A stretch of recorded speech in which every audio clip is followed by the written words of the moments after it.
Hey, thanks for joining me for another basic breathwork video. On this video, I just wanted to share a super quick trick that you can use anytime, any place, and it is called the physiological sigh. I'll link another video that talks more about the scientific mechanism. Andrew Huberman speaks really well on it, but I just wanted to share the very basics of how you do it and some ways that you can use it in your day-to-day life.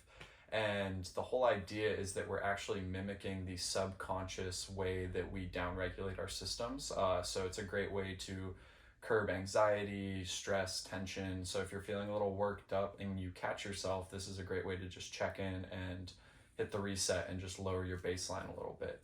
And so this is something that we, along with other animals, do subconsciously. So funny enough, my roommate's dog decided to join for this episode, which is fitting.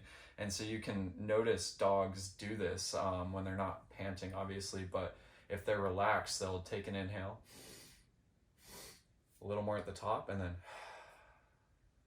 and that's how we sigh. So maybe you'll catch yourself doing it unconsciously sometimes, but you can do it consciously and you're still stimulating the same part of your nervous system that tells the whole thing to calm down a little bit. So it usually only takes like 2 or 3 rounds of doing that, and it's a great way to just catch yourself in the middle of the day or going into a meeting, in the middle of like a social setting if you're feeling anxious. But it could also just be that you want to get yourself in a really calm and present place before a meditation practice or a physical activity or whatever you're about to do.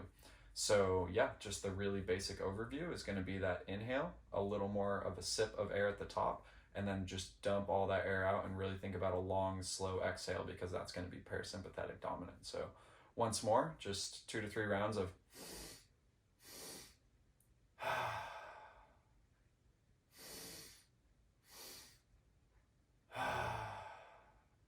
And if you're doing this in a social context, you can also exhale through the nose, and it can be pretty subtle, so more of a